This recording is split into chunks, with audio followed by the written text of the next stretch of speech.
Puji Tuhan. And Merry Christmas tentu saja buat kita semua. Haleluya, puji Tuhan. Christmas tidak saja tentang satu hari atau suatu hari. Tapi Christmas adalah tentang Yesus. Sebab Christmas tanpa Yesus sama sekali tidak ada artinya dalam hidup kita. Sekalipun dunia seolah-olah sedang menggiring Christmas hanya sebagai culture, global culture. Tapi bagi orang yang percaya kepada Tuhan, Christmas selalu bermakna pribadi Yesus atas hidup kita. Dan itulah yang menjadi hal penting dalam kehidupan semua orang percaya. Itulah menjadi hal yang penting dalam kehidupan kita semua. Kita tidak peduli berapa banyak orang yang ragu, tidak peduli berapa banyak orang yang tidak percaya, tetapi ada sekian banyak jiwa yang telah diubahkan oleh Tuhan melalui perayaan Christmas. Sekali lagi bukan tentang perayaannya, tapi tentang Yesusnya. Sebab kita sedang mengagungkan Tuhan dalam perayaannya, bukan lagi tentang seorang bayi dalam kesederhanaannya di Bethlehem. Tapi kita sedang mengagungkan satu pribadi yang telah mati di kayu salib dan telah menebus dosa saya dan saudara. Dan mari kita mengambil makna Christmas pada hari ini. Sebab Christmas sekali lagi tidak saja tentang tanggal 25, tapi Christmas adalah sukacita sorga yang turun ke bumi, yang harus dirayakan setiap hari. Memang mungkin agak aneh ketika kita di bulan Februari misalnya, kita berkata ya, agak aneh mungkin.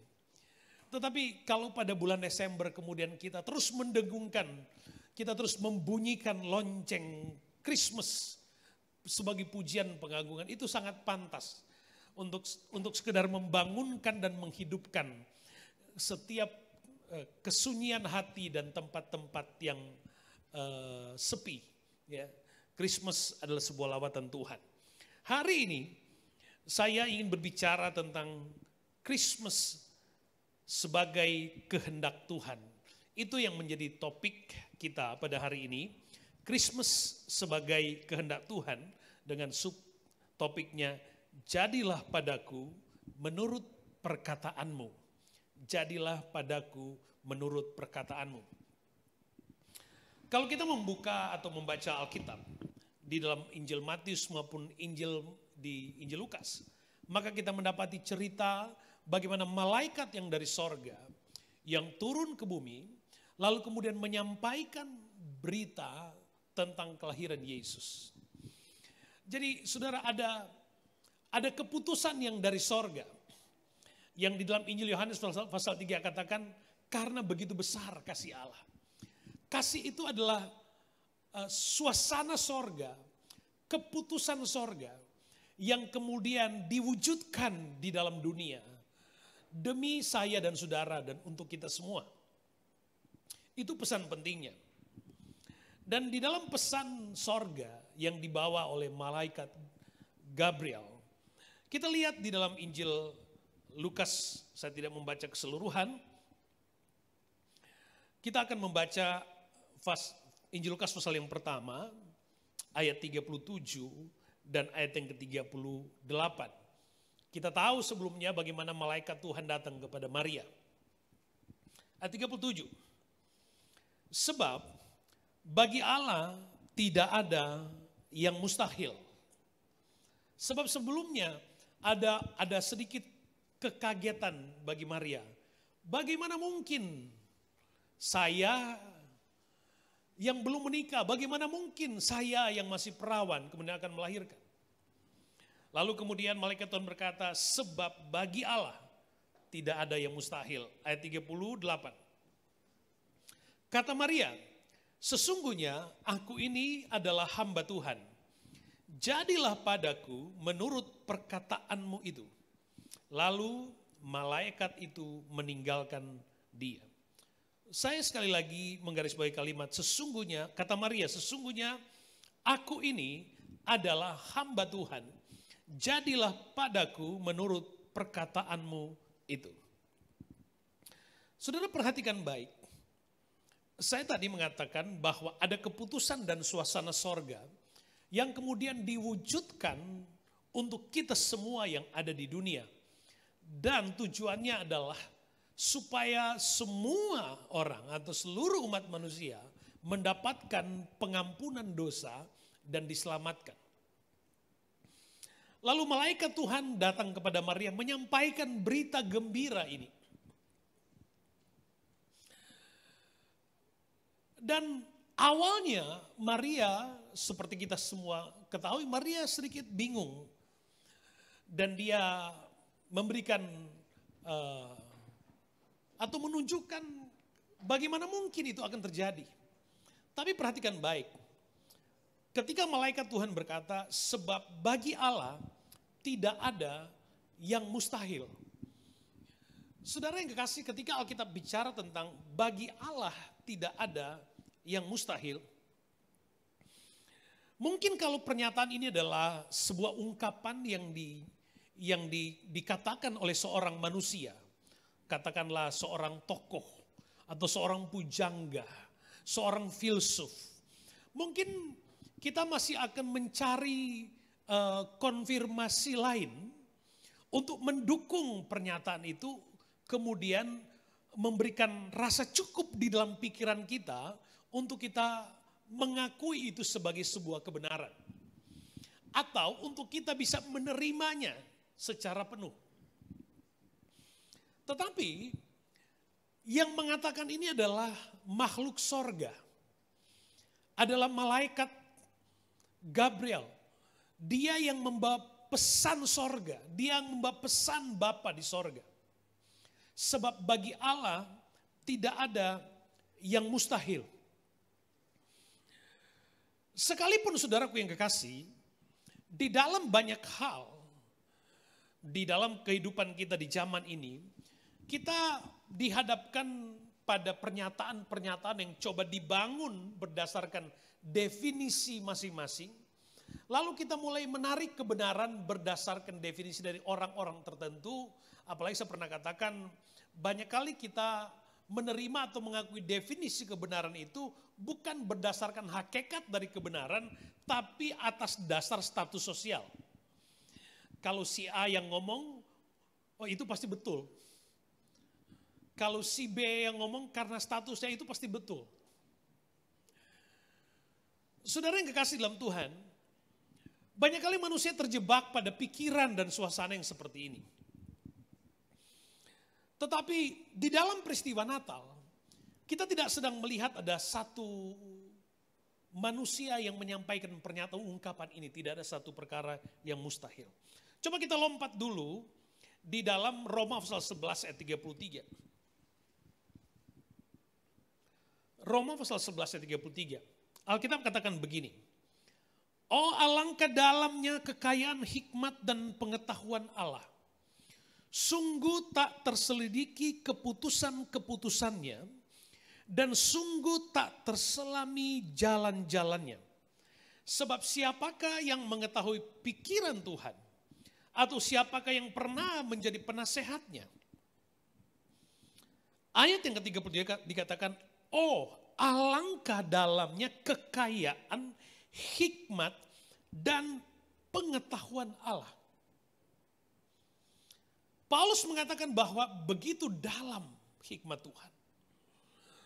Paulus mengatakan begitu berhikmat, begitu berpengetahuan Allah kita itu. Bahkan saya pernah mengatakan begini, kita tidak cukup punya definisi yang jelas, yang cukup. Kita tidak memiliki definisi yang cukup untuk dapat mendefinisikan kebesaran Allah, pengetahuan Allah, hikmat Allah. Yang kita suka ungkapkan adalah kemahatahuan Tuhan. Kemahahadiran Tuhan. Kemahakuasaan Tuhan. Nah di dalam kekayaan hikmat dan pengetahuan Allah yang begitu dalam, dengan pengetahuan kita di mana Allah itu maha kuasa, maha tahu, maha hadir. Disitulah kemudian ukuran itulah yang coba kita pakai ketika malaikat berkata nggak ada satu perkara yang mustahil. Bagaimana mungkin kita berkata kalau Allah itu maha tahu, lalu kemudian kita nggak berani mempercayai apa yang dikatakan oleh malaikat Tuhan. Nggak ada satu perkara yang mustahil bagiku.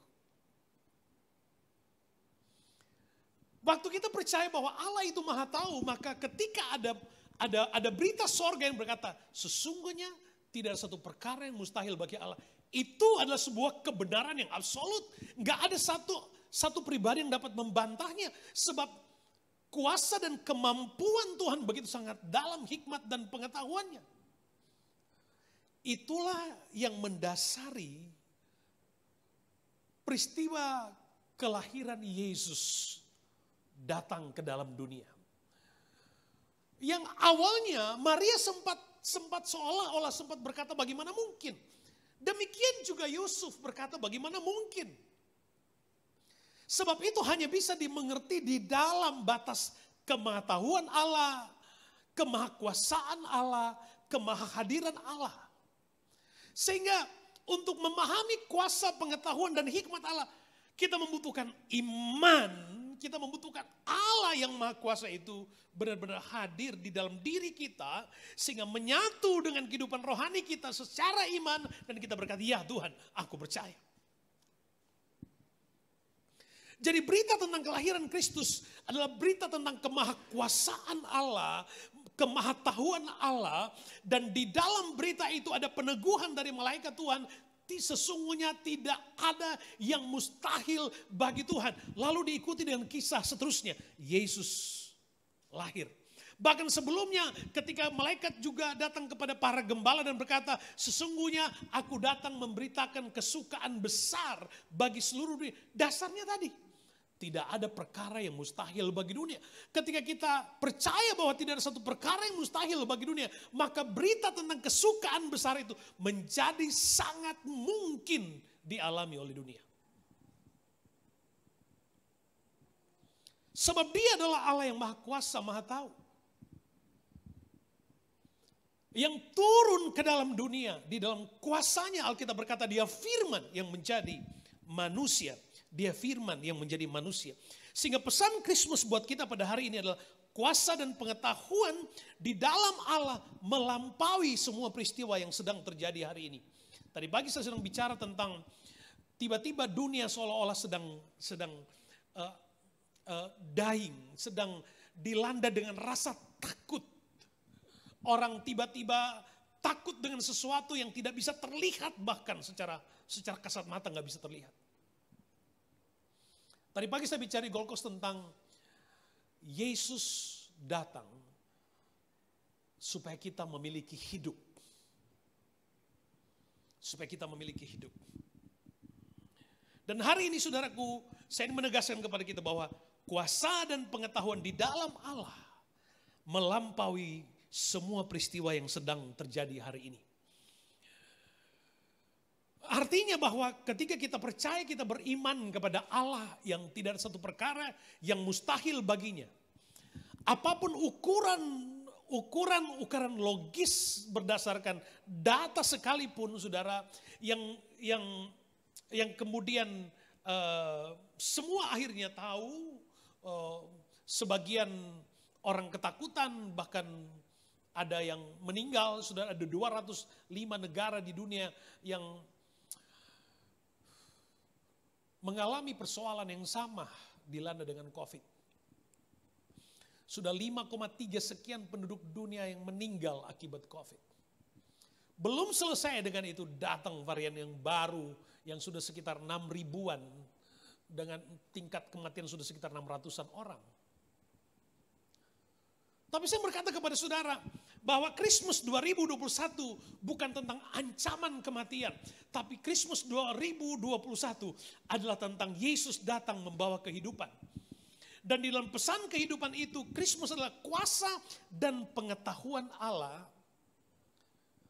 yang melampaui peristiwa yang sedang terjadi hari ini. Artinya orang boleh membesar-besarkan mungkin, Atau katakanlah faktanya seperti itu.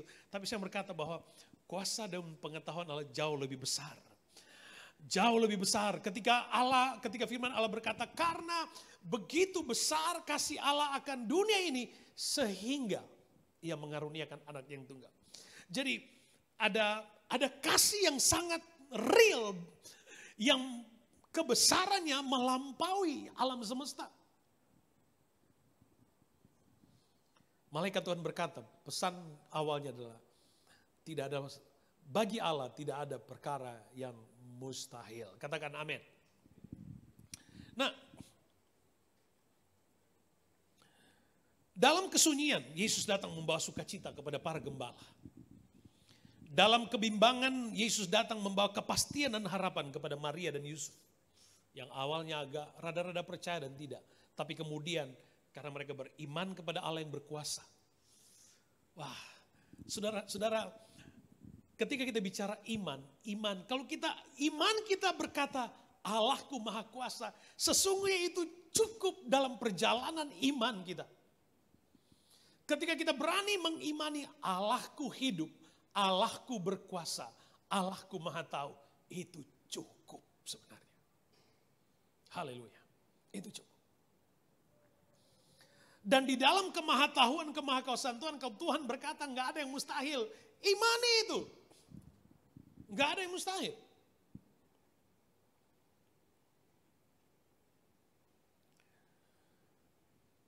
Lalu Maria berkata, dengan imannya, dia berkata, aku ini hamba Allah.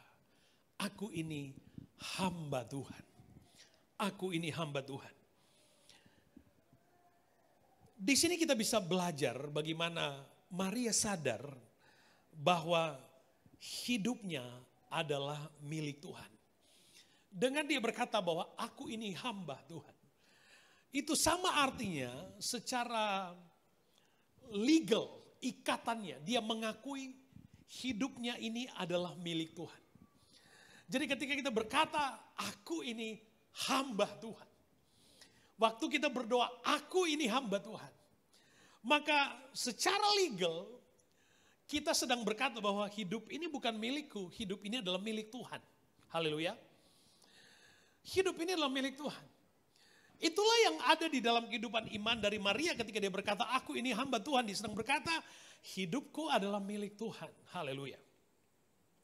Dan hanya orang yang sungguh-sungguh beriman, yang mau menghambakan dirinya kepada Tuhan. Hanya orang yang beriman.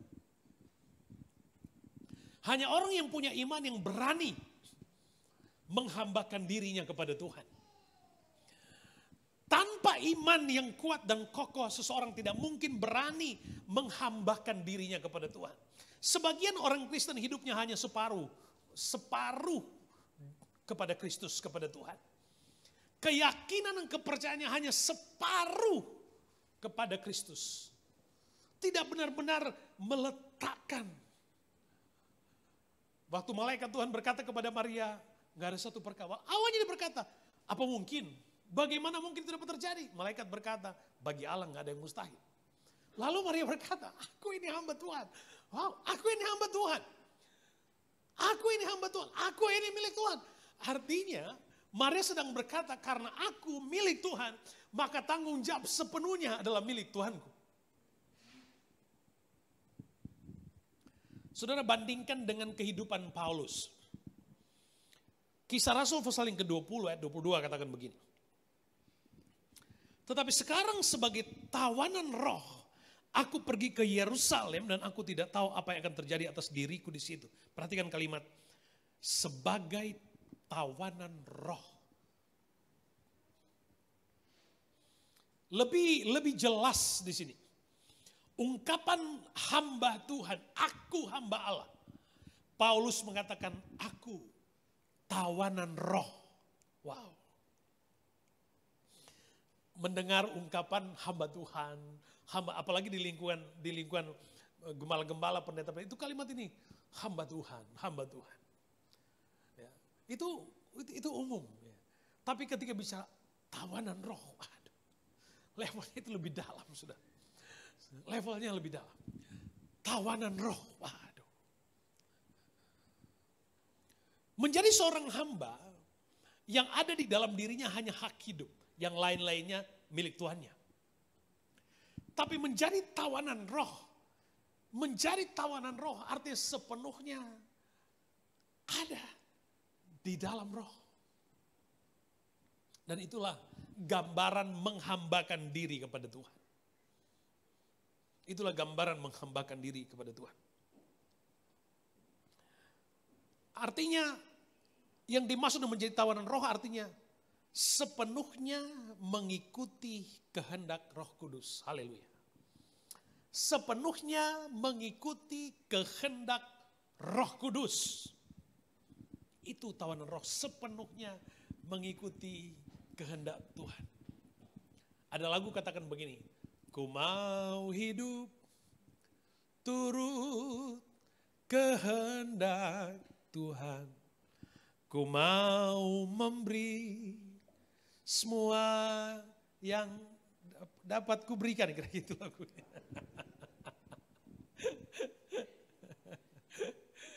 Ya. Ku mau hidup turut kehendak Tuhan dan ku mau memberikan apa semuanya yang dapat aku berikan. Itu yang menghambakan diri kepada Tuhan. Christmas buat gereja adalah belajar hidup dalam kehendak Tuhan. Christmas buat kita tahun ini, minggu ini, belajar hidup dalam kehendak Tuhan. Menemukan kehendak Tuhan dalam hidup kita. Haleluya. Itu Christmas. Belajar hidup dalam kehendak Tuhan dan menemukan kehendak Tuhan dalam hidup. Sehingga, saudara, saya mencatat beberapa hal. Hidup dalam kehendak Tuhan pada momen Christmas adalah hidup dalam kehendak Tuhan pada momen Christmas adalah yang pertama. Yang pertama artinya adalah percaya bahwa rencana Tuhan adalah yang terbaik. Katakan amin. Ini loh, kalau kita merayakan Christmas tahun ini, percaya bahwa rencana Tuhan adalah yang terbaik. Haleluya, amin. Kita percaya kehendak Tuhan yang lebih baik. Aku percaya kehendak Tuhan jauh lebih baik. Aku percaya kehendak Tuhan yang lebih sempurna. Aku percaya bahwa apapun yang terbaik dalam pikiranku, tapi yang terbaik dalam pikiran Allah jauh lebih baik. Itu, ya. Hidup dalam kehendak Tuhan pada momen Christmas adalah percaya bahwa rencana Tuhan adalah yang terbaik. Yesaya pasal 55 ayat 8 dan 9. Yesaya 55 ayat 8 dan 9. Sebab rancanganku bukanlah rancanganmu, dan jalanmu bukanlah jalanku, demikianlah firman Tuhan. Seperti tingginya langit dari bumi, demikian tingginya jalanku dari jalanmu, dan rancanganku dari rancanganmu. Jaraknya bukan cuma Gold Coast Brisbane perbandingannya. Rancanganku bukanlah rancanganmu, jalanmu bukanlah jalanku. Seperti tingginya langit dari bumi. Demikian tingginya jalanku dari jalanmu. Dan rancanganku dari rancanganmu. Kita bisa saja membuat rencana, bisa. Silakan. Tetapi sebagai orang yang beriman kepada Tuhan, kita percaya akan kemahakuasaan, kemahatauan Tuhan, kemahahadiran Tuhan. Sehingga yang terbaik dari rencana kita, lalu kemudian Allah merencanakan sesuatu yang berbeda untuk hidup kita. Maka kita harus menerima dan percaya bahwa itulah yang terbaik untuk hidup kita. Amin. Sekalipun dalam situasi-situasi tertentu, sekalipun dalam pengalaman tertentu, ya, ketika kita mau masuk di dalam rencana Tuhan, pikiran, hati, emosi kita, lingkungan kita, seolah-olah tidak sependapat dengan itu. Tapi kalau iman kita berkata bahwa rancangan Tuhan menghendaki itu, jalan. Kalau hati kita Di mana iman itu sedang menghidupkan kita untuk berkata bahwa itulah yang terbaik. Jalani. Jalani. Haleluya. Jalani. Sebab demikian jauhnya jalan kita, rancangan kita dengan rancangan Tuhan. Perbandingannya langit dan bumi. Langit dan bumi. Langit dan bumi perbandingannya.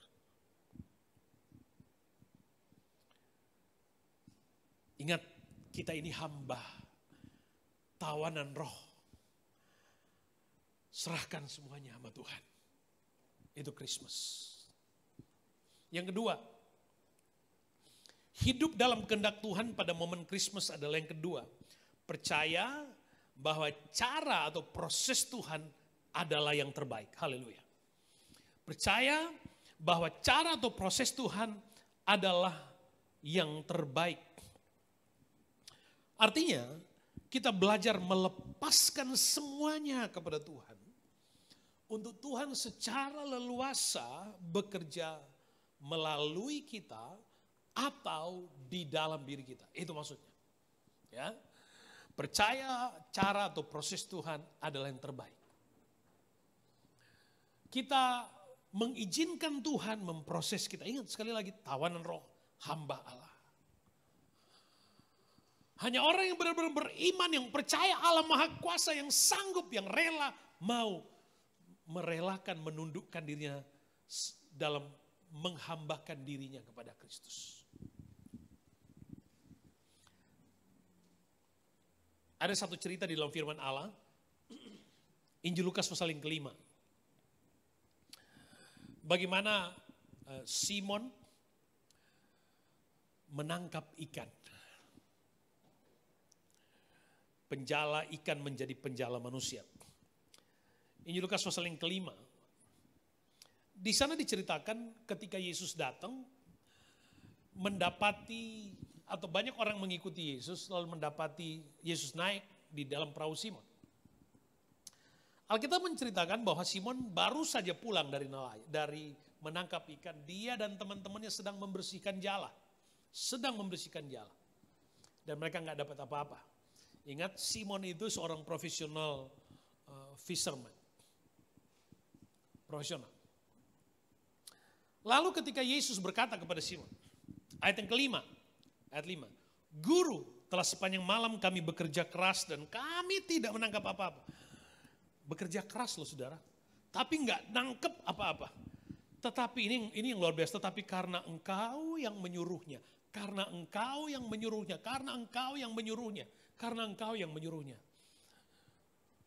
Belajar mentaati kehendak Tuhan adalah hal yang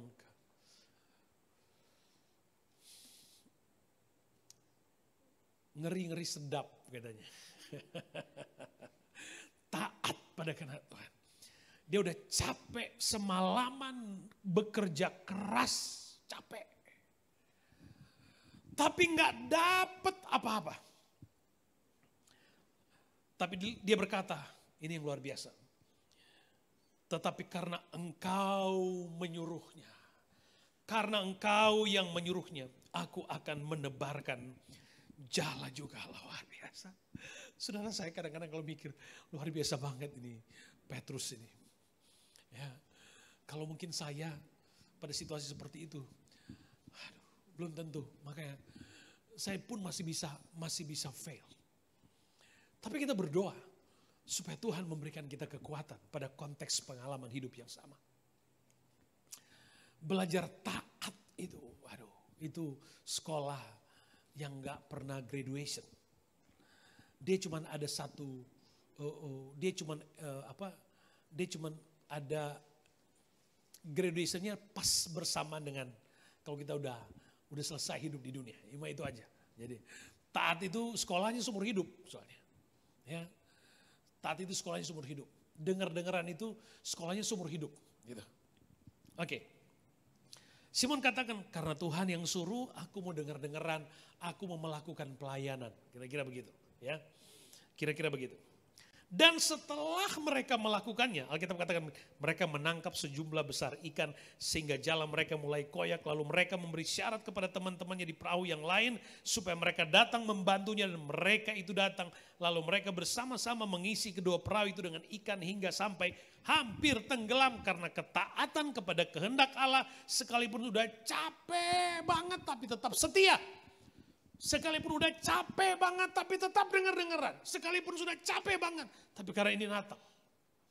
Dan aku adalah hamba Tuhan. Aku orang beriman, aku mau taat. Akhirnya apa? Alkitab berkata, ada buahnya. Alkitab katakan mereka menangkap ikan. Dan bukan cuma cukup. Kalau semalam-malaman Petrus melakukan pekerjaan, dia nggak dapat apa-apa. Sudah pakai semua ilmu. Nggak dapat apa-apa. Tapi ketika dia belajar taat kepada Tuhan, ketika dia melakukan kehendak Tuhan, Alkitab katakan perahunya nggak cukup. Dia harus panggil orang lain, hei bantu, ini berkatku terlalu banyak. Udah pakai 2 perahu, hampir tenggelam. Nggak tenggelam, hampir tenggelam. Suasana itu artinya, hei masih ada perahu yang lain yang masih bisa Anda panggil, bagi berkat buat yang lain.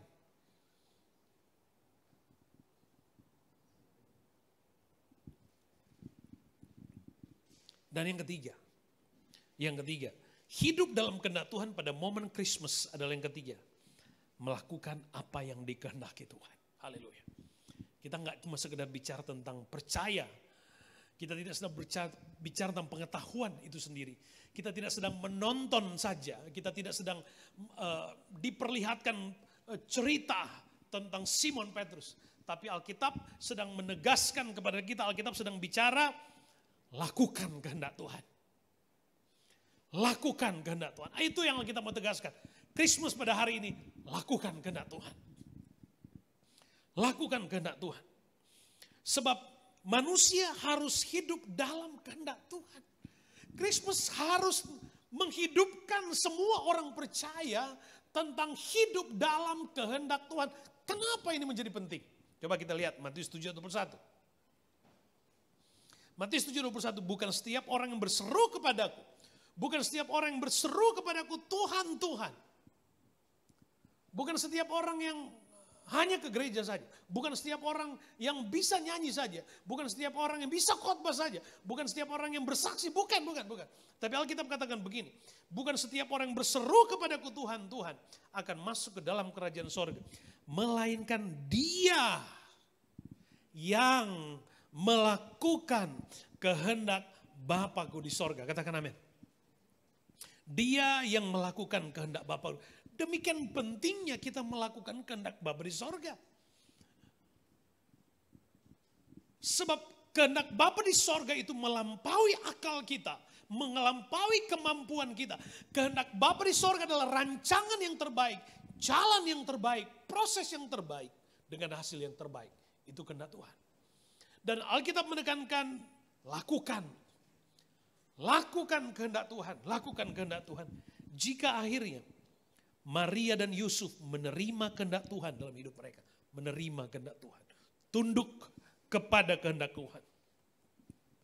Maria dan Yusuf, mereka atas kehendak Tuhan. Mentaati kehendak Tuhan. Mereka siap menerima resiko sosial. Resiko secara budaya dan lain-lain. Ingat, Maria Yusuf belum menikah.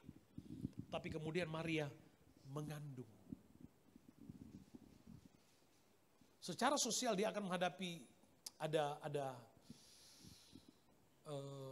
hukuman moral. Orang akan menganggapnya sampah. Bahkan secara budaya ada penerapan hukum yang seperti itu dirajam dengan batu. Maria menerima. Kalau atas kehendak Tuhan, udah aku hamba Tuhan, jadilah. Tapi apakah dengan kita melakukan kehendak Tuhan lalu Tuhan biarkan kita menghadapi resiko itu? Semua resiko itu tentu saja tidak. Sebab di dalam kehendak Tuhan ada pembelaan Tuhan. Tuhan harus membela prosesnya. Seperti halnya dengan Simon. Ketika dia taat, Tuhan bela prosesnya. Ketika dia kelelahan bekerja semalaman, ada resiko. Dia mungkin akan sakit, dia mungkin akan lemah. Ada resiko. Tapi apa kemudian dengan alasan itu dia melakukan kehendak Tuhan, apakah Tuhan gak bela? Tuhan bela. Jalannya boleh koyak, tapi hasilnya berkali lipat bisa beli jala yang baru. Karena ada berkat Tuhan. Lakukan kehendak Tuhan, lakukan. Haleluya. Christmas, lakukan kehendak Tuhan. Kalau ada sesuatu di hati saudara yang Tuhan taruh di hatimu di Christmas 2021. Dan saudara sedang dihidupkan kepada sebuah tindakan iman. Dan itu adalah kehendak Tuhan atas hidupmu. Lakukan.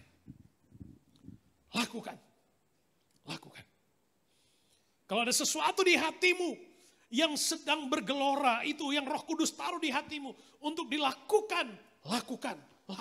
Sebab di akhir kehendak Tuhan itu selalu ada hasil yang maksimal. Itu Christmas buat kita di minggu ini. Christmas buat kita di minggu ini. Hikmat dan pengetahuan yang melampaui semuanya pasti dapat mengatasi keadaan apapun. Demikianlah Allah. Bagi Allah, bagi Tuhan tak ada yang mustahil. Pada Christmas kita memandang Allah yang maha kuasa. Enggak ada satu perkara yang mustahil. Aku hamba Tuhan, aku tunduk kepada perkataan Tuhan. Aku beriman, aku percaya rancangan Tuhan lebih baik. Aku percaya proses Tuhan itu lebih baik. Dan aku mau tunduk melakukan hidup dalam kehendak Tuhan. Jika hati ini sedang dibangun oleh Tuhan untuk melakukan keputusan-keputusan atas dasar kehendak Tuhan. Tuhan berikanku kemampuan untuk taat dan tunduk pada kehendak Tuhan. Untuk sebuah hasil yang jauh lebih baik yang Tuhan kehendaki dalam hidup saya dan saudara. Ayat favorit. Kolose 1:9 katakan begini. Sebab itu sejak waktu kami mendengarnya, kami tiada berhenti-henti berdoa untuk kamu. Kami minta supaya kamu menerima segala hikmat dan pengertian yang benar. Hikmat dan pengertian yang benar untuk mengetahui kehendak Tuhan dengan sempurna. Melakukan kehendak Tuhan yang dibangun atas dasar hikmat dan pengertian oleh iman percaya. Oleh iman percaya. Kalau kami doa Tuhan, doa saya buat saudara. Tuhan beri jemaat pengalaman rohani. Itu doa saya setiap hari. Supaya umat-umat Tuhan memiliki pengalaman rohani. Christmas 2021. Bahkan janji Allah sepanjang 2021 belum selesai. Belum selesai. Masih ada 11 hari ke depan. Masih ada 11 hari ke depan.